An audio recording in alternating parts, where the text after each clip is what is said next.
What does Tony Robbins, dentistry, and music studios have anything to do with each other?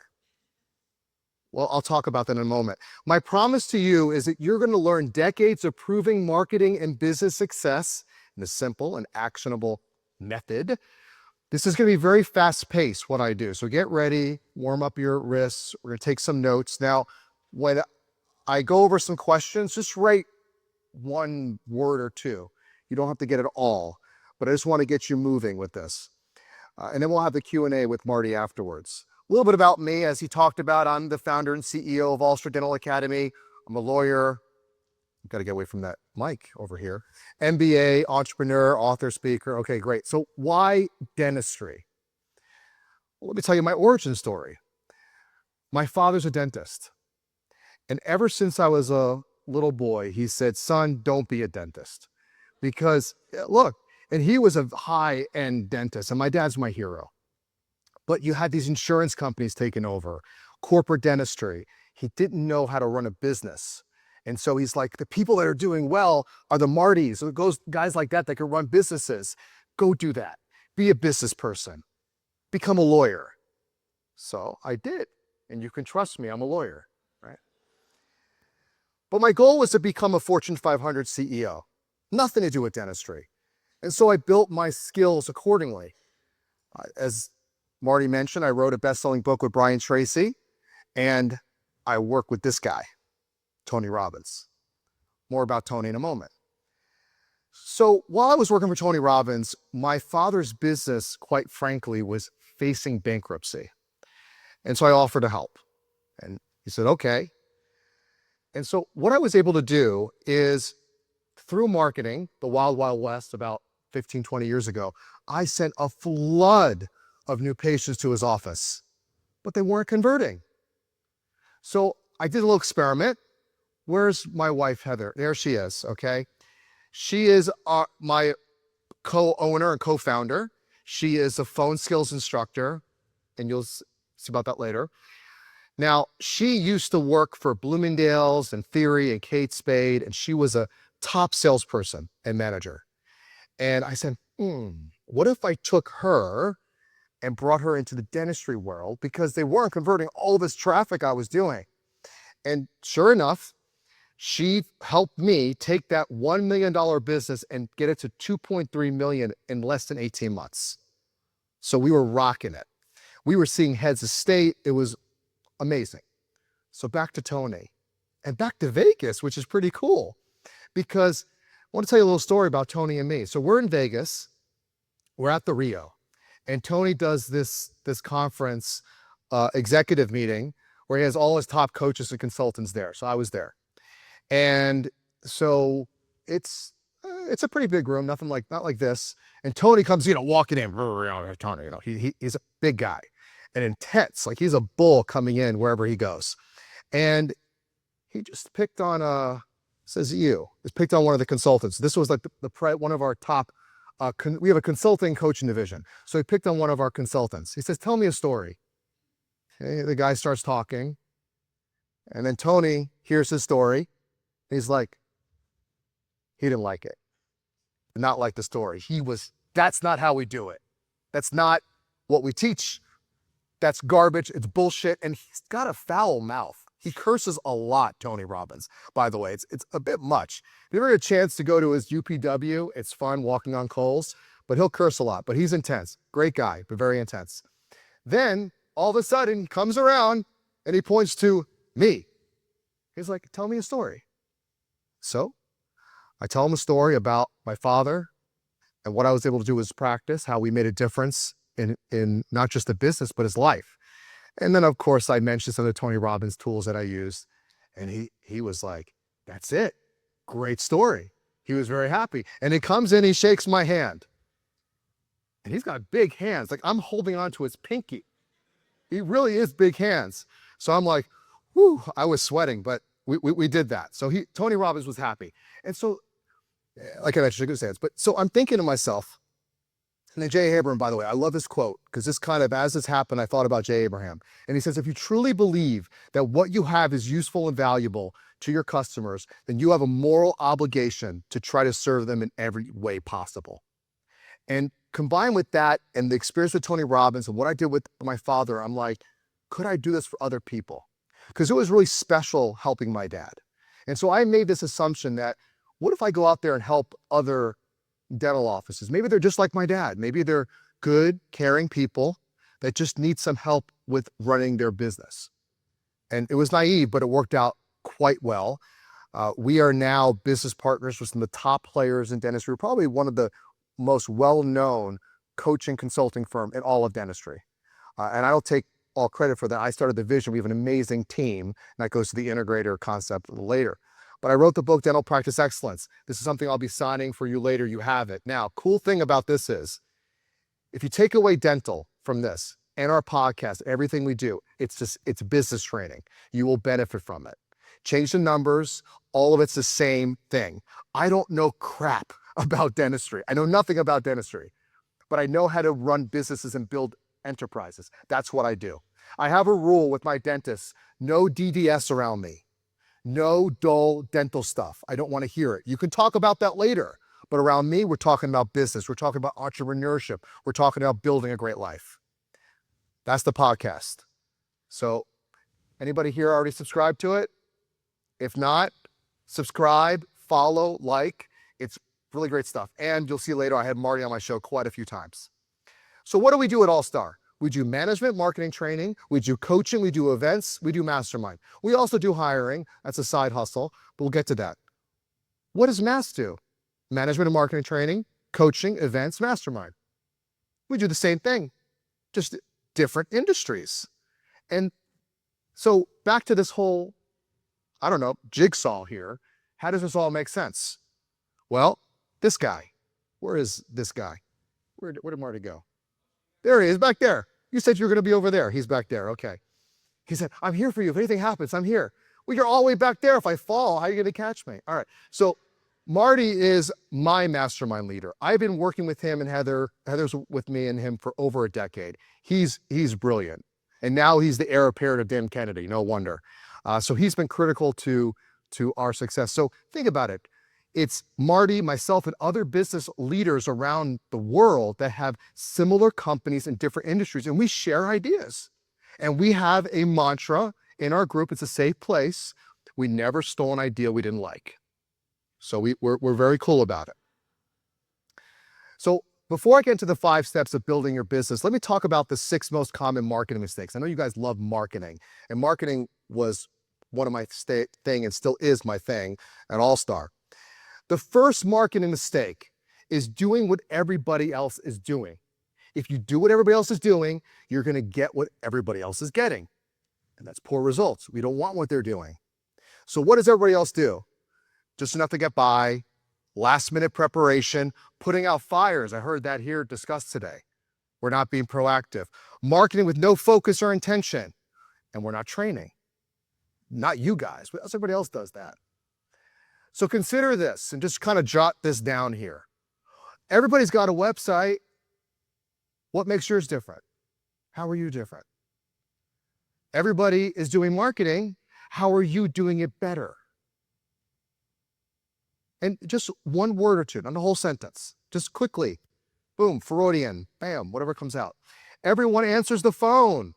How are you doing it better? And Tim Benson is cheating. What are the best doing? What is Marty doing? What is Tim doing? What are the best out there doing? What are these amazing, your colleagues here that have 12,000 students and, taking over the world? What are they doing? We want to model what the best are doing. That's what Tony Robbins always taught us. The second marketing mistake, and put a hand up if I'm going too fast, I'll take a second. The second marketing mistake is trying to market to everyone. If you market to everyone, you get no one. So we want to be very specific in who we market to. So there's this idea of the fisherman story. So you have this traditional fisherman and this legendary fisherman, and they're all looking for fish. And the traditional fisherman was thinking, how can I get better at getting fish? Well, I'm going to study how to be a good fisherman. But the legendary fisherman says, I'm going to study fish behavior. And sure enough, we know obviously the legendary fisherman got all the fish, but how? Think like a fish. If you think like a fish, not a fisherman, that's how you get the fish. Translation, to promote your business, think like your audience. So consider, what is your customer persona? Thinking like a fish. And kind of the corollary is, what is your ideal customer? What is your fish like? What ads attract the customers that you want? I call this fish bait. So consider those. The third marketing mistake is discounting. This guy. Goods and services are not the same. And the more you discount, if you discount, you're going to have to then do more volume in order to counter the way you're discounting. And your quality is at risk, and you impact your customer relationship. So don't discount. Consider to your mind here, as you write this down very quickly, are you discounting, and do your margins make sense? It takes a lot more sales to be able to overcome when you discount too much, right? The fourth marketing mistake is selling yourself. The problem is most customers are not buying your products now. And Chet Holmes was the division that I work for. He was the business division of Tony Robbins International, and he wrote a great book, The Ultimate Sales Machine.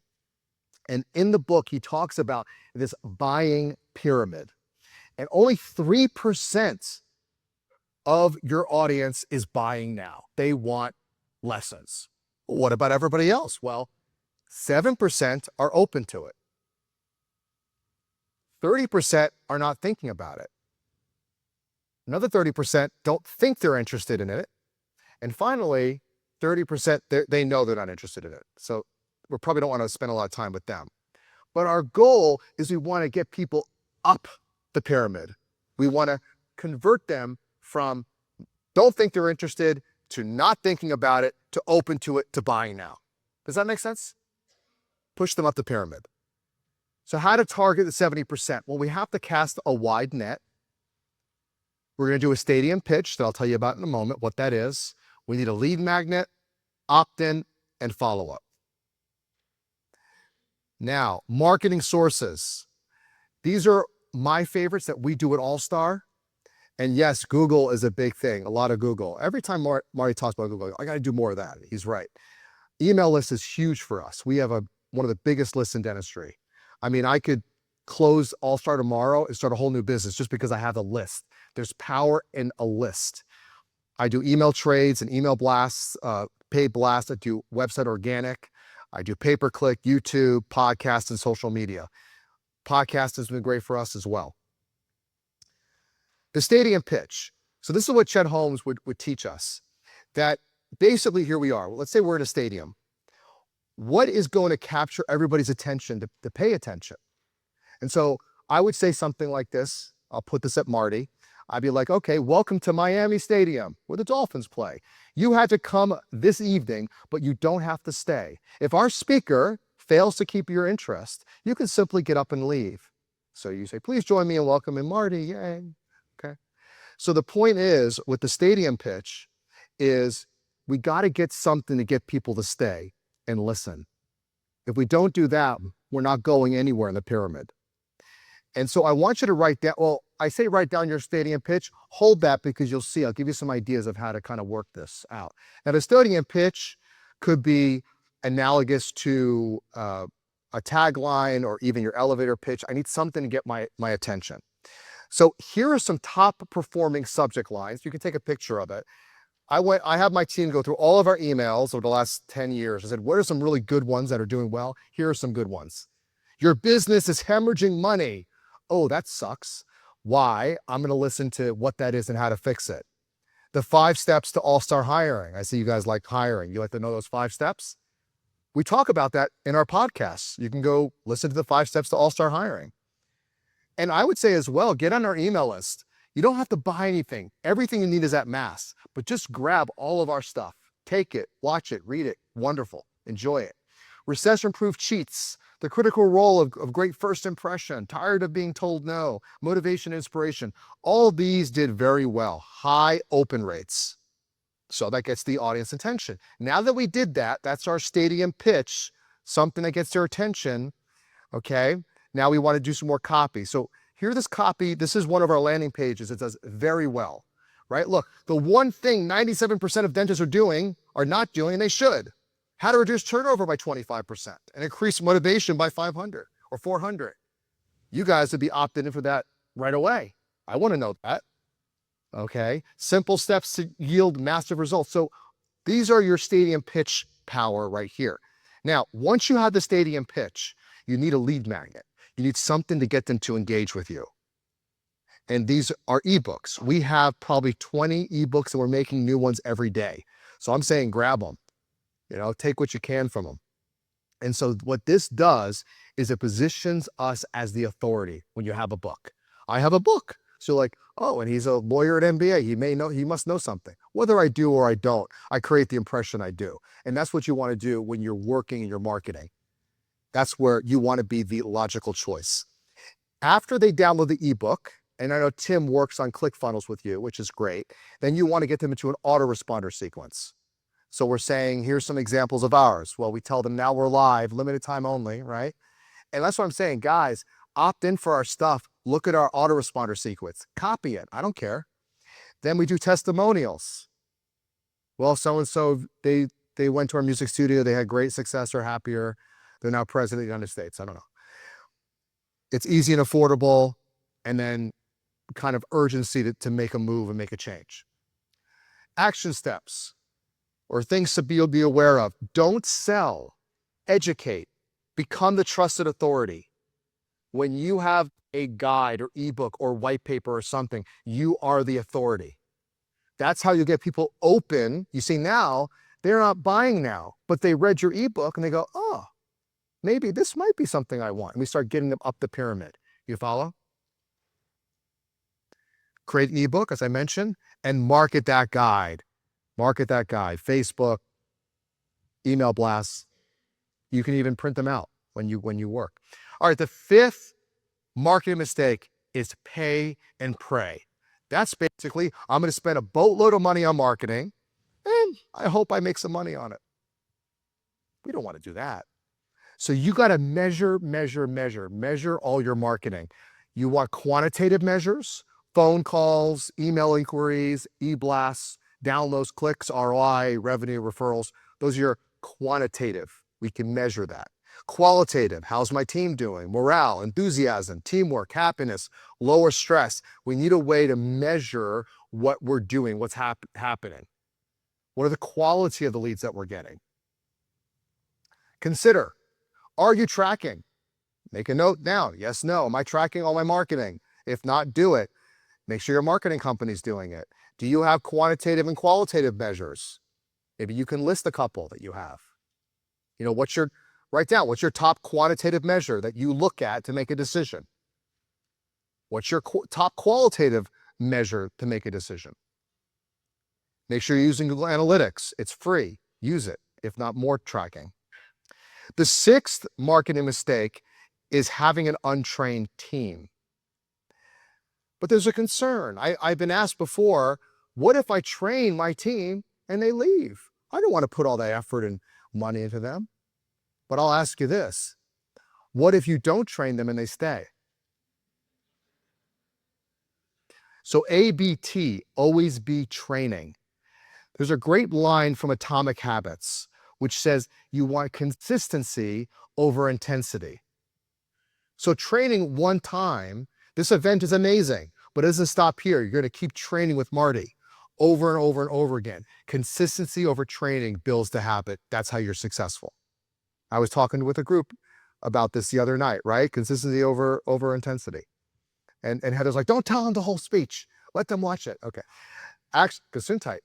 Action steps. Train on customer service 20 to 30 minutes a week. Make sure training becomes part of your culture and job requirement. Let's review the 6 don'ts of marketing. Don't do what everybody else is doing because you don't want what they're getting. Don't try to market to everyone. because you get no one. Don't discount. Don't sell yourself. Become the logical choice, you'll see. Don't not track results, and don't have an untrained team. And the 6 do's of marketing: focus on your unfair competitive advantage, how you're different, think like a fish, focus on quality, master your stadium pitch, track everything, and always be training. That's marketing. Yes, was there a hand? Go back. I'm happy to go back. Happy to go back.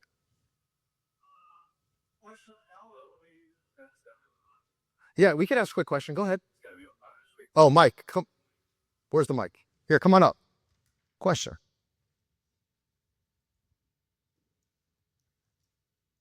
Yes. So, turn your button. Here. Oh, we need a mic runner. So when you're talking about discounting, Mm-hmm. a lot of times we are discounting maybe like a first month of lessons. Do you mean ongoing discounts, or for example, in our situation, again, I don't know, the $40 off first month, that's okay? Or what were you meaning with that? Okay, so that's a great question. And I was actually thinking about that exact thing when I was presenting it. So you just got to be careful with discounting. But to your point, yes, you don't want an ongoing situation. But I heard like we do a free, come in today, free lesson. To me, that's marketing. Budget that as marketing. If you're doing a quick discount, that's under your marketing expense.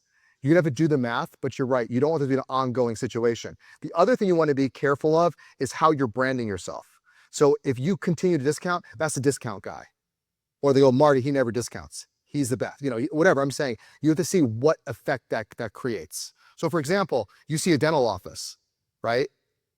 Which one do you want to go to? The one that's always like, oh, $50 x-ray and porcelain and this and that and hygiene check, or free exam and x-ray, or testimonials.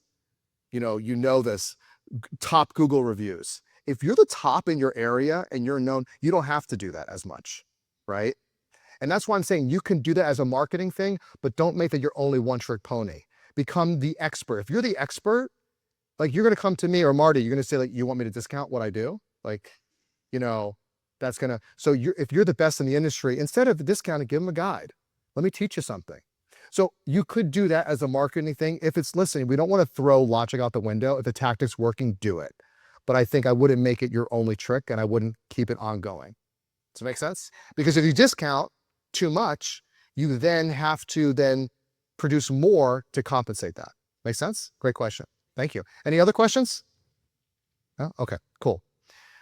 Great, love it. The 5 steps to an all-star business. That's our part 2. The first step to an all-star business. Now, here's the thing. I call this the steps to an all-star practice or all-star business. This applies to any business out there. I've studied this over the last few decades, and I don't want to take credit for it. I'm just putting it in an easy to define method. But every business, this will work. The first and most important step in any business is vision. And this is what definition of vision is. It is a way to outline your aspirations and goals. It's a way to express your purpose and your impact to the world. So many have an idea of what their vision is. They say, well, I want to be the pinnacle of customer service. I want to make a difference in customers' lives. I want to create a good work-life balance. I think all of us want something like that. Make good money, have a good work-life balance. But imagine this, and I write this down here, short here. What do you want your life to be like personally? Start personally. What do you want? That's why we're here. What do you want? Then we can add, how do you want your business to serve your life? The business is a vehicle. We don't want to be an employee for our business. We don't want to be a slave to our business. It is a machine to allow us to enjoy what we want personally. We don't want to burn out. And then we can also look at our legacy after we get through these situations, which is, what do we want to leave behind? What difference do we want to make? And so that reminds me of this guy again, Tony, the 6 human needs. Who has heard about the 6 human needs? Good stuff. Okay, well, we're doing a little bit of review here.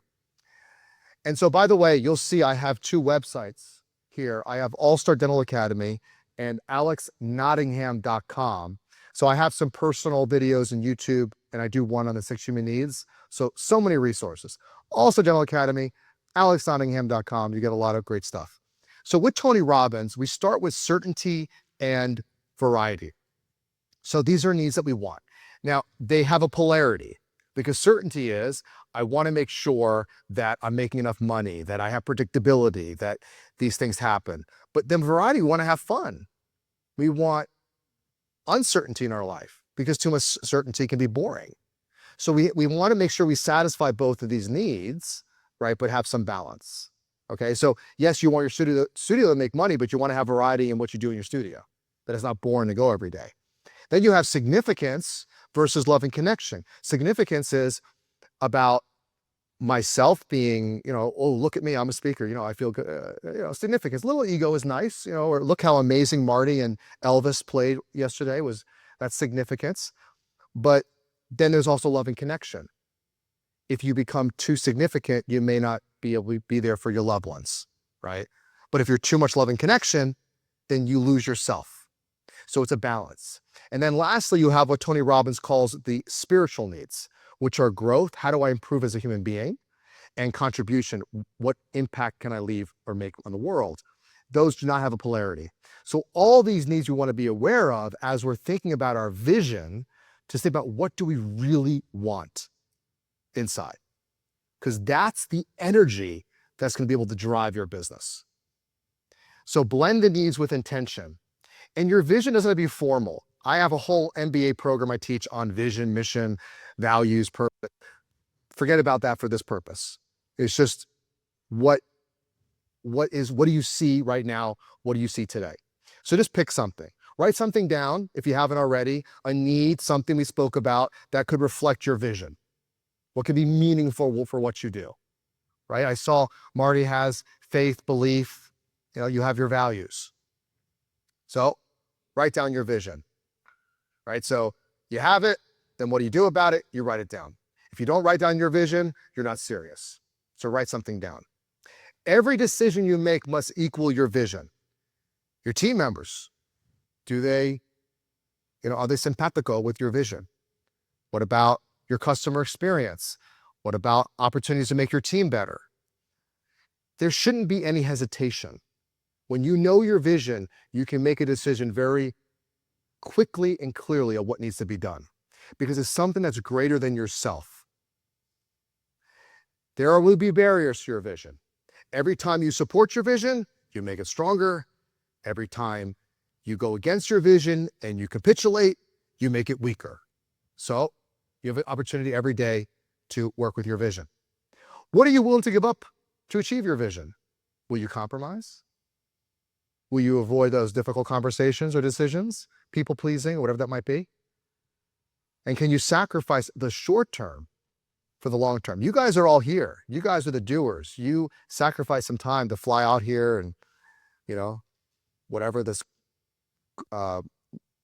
anti-humid weather. I'm used to humidity in South Florida, this dry weather. So you're here, we're doing it in smoke. It's great. It's fun.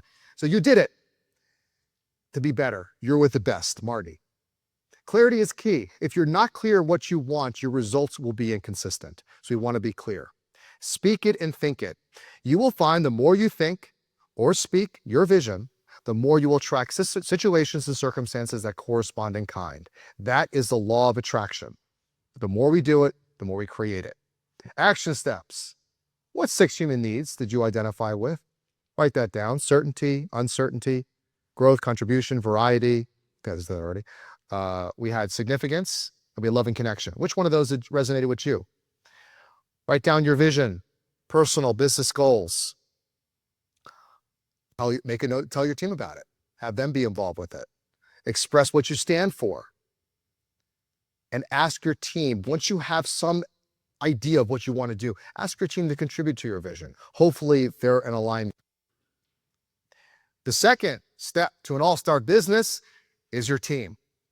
As Marty was saying, you have the visionary, and here's where your integrators will live and your team will live.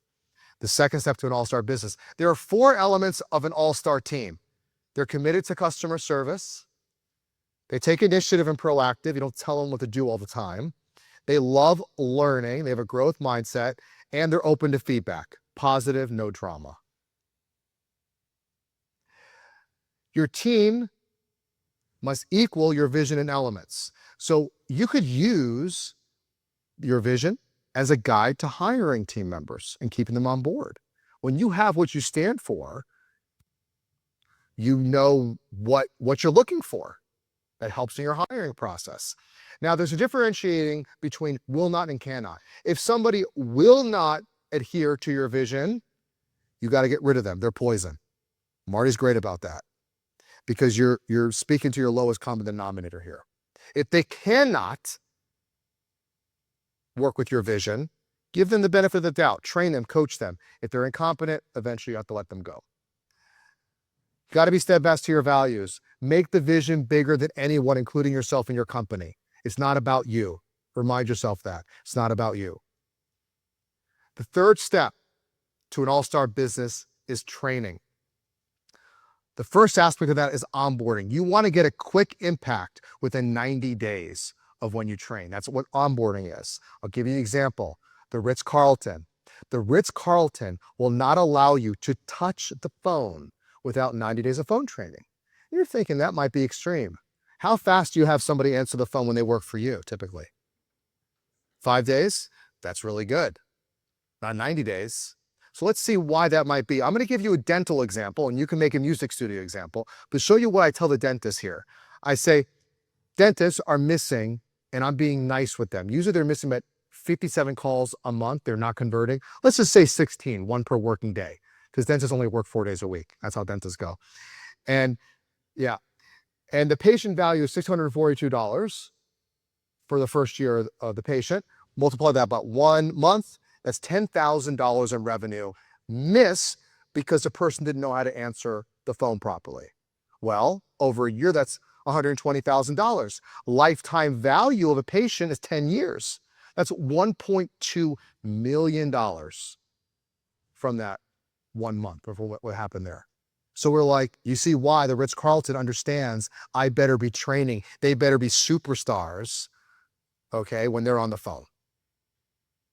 Onboarding, 82% success is improved, retention is improved by onboarding, meaning we're doing these things. We're working with Marty and Tim and others on phone skills and he's training customer service to get your team members up to speed.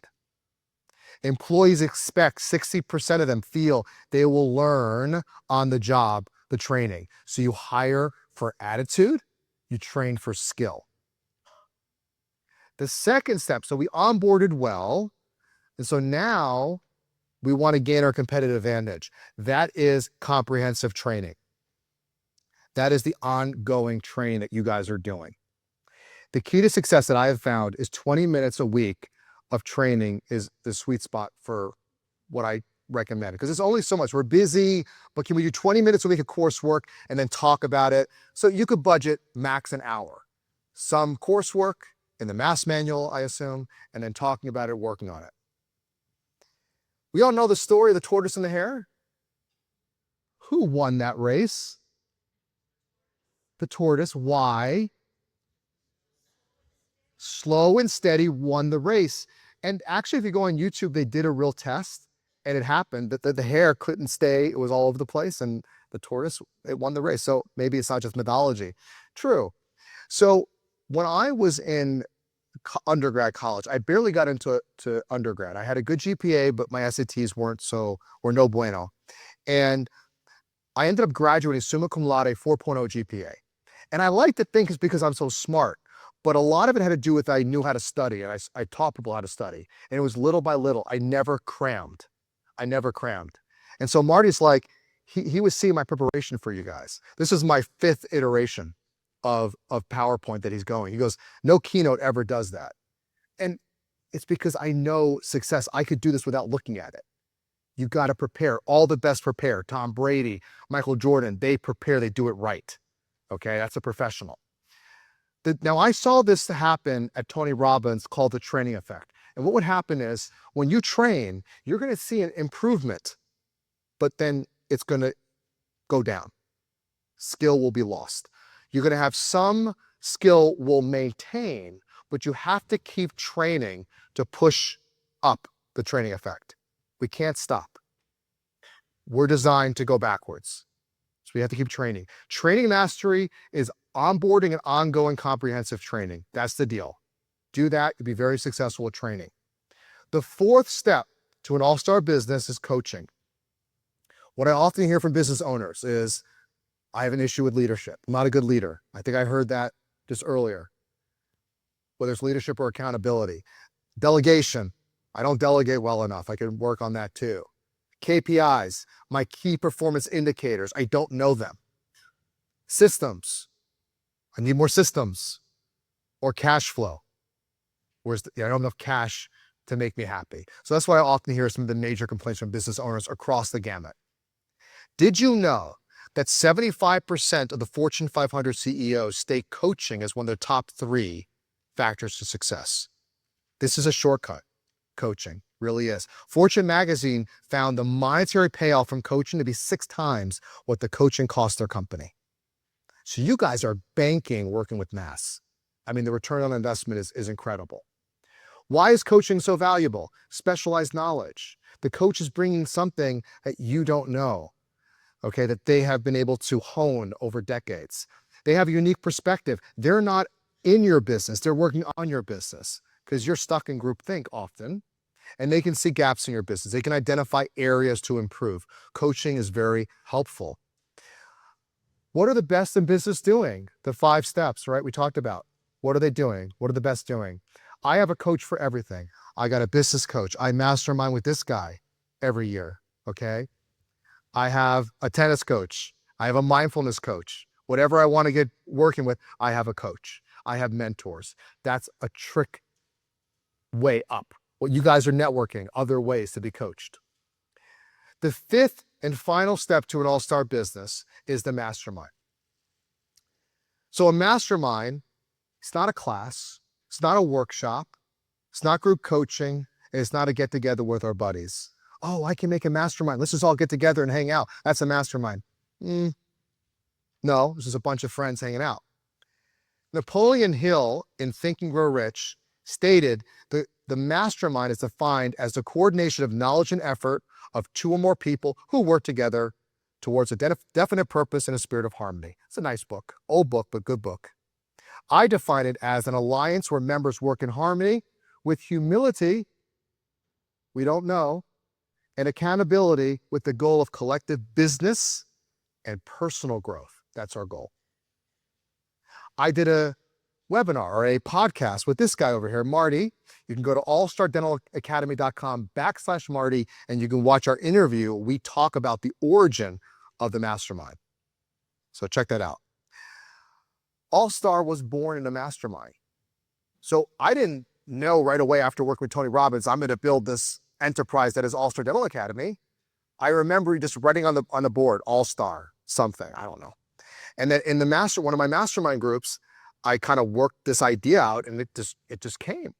And then later, working with Marty and the other masterminds that I've done, it really helped turbocharge that. So building on that, mastermind for dentists. Well, Marty says so. Well, I said, Marty kept saying to me, Alex, you got to do a mastermind for dentists. You got to do a mastermind for dentists for like 3 or 4 years. You got to do events. No, I want to do it. I don't want to deal with that. And then finally, Heather, my business partner, my wife, she came, and her and Marty are very similar, explosive, amazing, brilliant. And she said, Marty said it, we're doing it, damn it. I said, okay, yes, ma'am, I know where my bread is buttered. I'm scared. And so I did it, and I was wrong. Mastermind is amazing. And like I said, I don't know why it works. I tell my mastermind, I don't know why it works. All the other ones, I understand why it works. I get it. This, I don't understand it. It just works. I don't know. Business owners tell me they feel alone on an island. They want mentorship, feedback, connection. They want to grow their business personally and professionally. They want to be part of something more. They want to be aligned with like-minded top performers. And so that we have a titanium mastermind. So it's funny when you guys come up and go, oh, I'm part of titanium. I'm like, oh, I have titanium.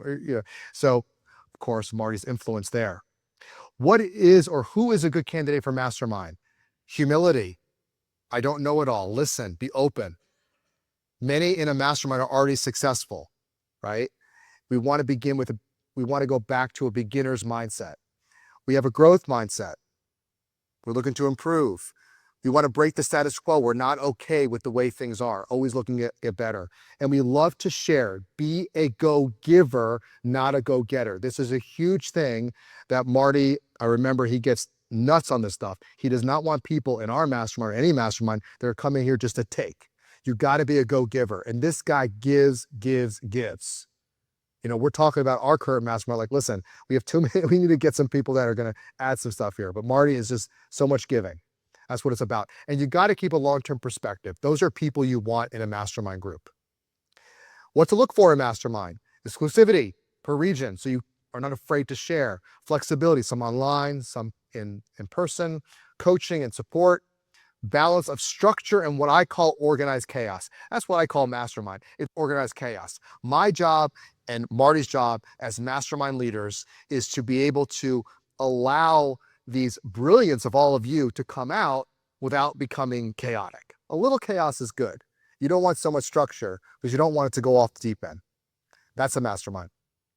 But imagine, my personal mastermind leader is Marty. I've been promoted to co-mastermind leader, so yay, after 10 years. He consults me, Dentistry, and our buddy Ken Hardison, you may have known in law. Now he's the new Dan Kennedy. So if this guy can make millions, help us make millions, he can do it for any business, including music studios, music owners. Jim Rohn said, you are the average of the 5 people you spend the most time with. Who are you around? Who are you around? I've doubled my business multiple times because of Mastermind, because of putting these 5 steps into action. So just a review, the 5 steps to an all-star business, our vision, we want clarity, intention, commitment, team, support. They're going to carry out our vision, training, onboarding, and comprehensive training. That's training mastery. The 4th is coaching. Got to do it. 600% ROI. And then there's Mastermind. When you do all of these steps, they stack on each other. You can turbocharge your success. Some resources for you. Dental Practice Excellence, as I mentioned, you're going to get this book and enjoy it. It's not just for dentists, great business knowledge. And then there's this book. Write this down, alexnottingham.com/book. It's called My Uncle the Magician, not a business book. So this book, and the slide is gone here, but we'll get up, but I know it by heart. The slide is essentially, if you change the way you perceive, you change the way the world works around you. Magic is perception.